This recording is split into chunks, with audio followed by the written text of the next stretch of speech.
The report says 16 trillion. Can you sort of break that down into its parts? What are the different sort of buckets or arenas that make up the 16 trillion?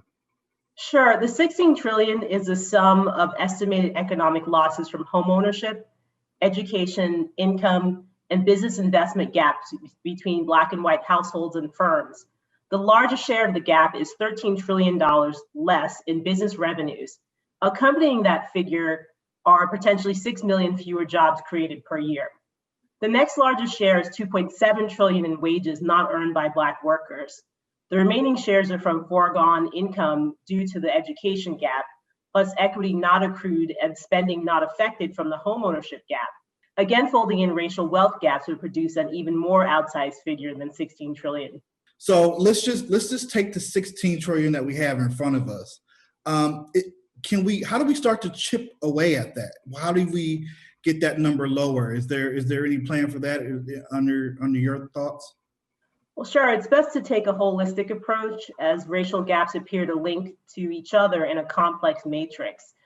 So housing segregation and homeownership gaps contribute to education gaps, which contribute to wage and income gaps, which contribute to wealth gaps, which affect homeownership and investment, which affect education gaps and back to wages, et cetera. As you can see, it becomes quite circular.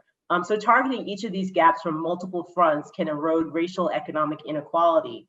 Positive interventions along the continuum of lifetime activities, from early education to higher education and training, to employment, to access to credit to purchase homes, to access to capital to start businesses, to build wealth for retirement, are all required to help close these racial economic gaps. When you all saw the 16 trillion, what was your reaction? Because my reaction, that's huge. What did you all think when you finally settled on that number?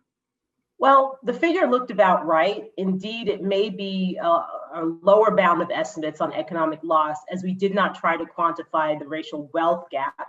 Adding on the opportunity loss in wealth would generate an even larger and more sobering figure. The figure is also consistent with prior work from other researchers on racial gaps, and is also comparable in terms of magnitude to figures computed from the existing research on closing gender labor force gaps. Thank you for joining me. Thank you for having me.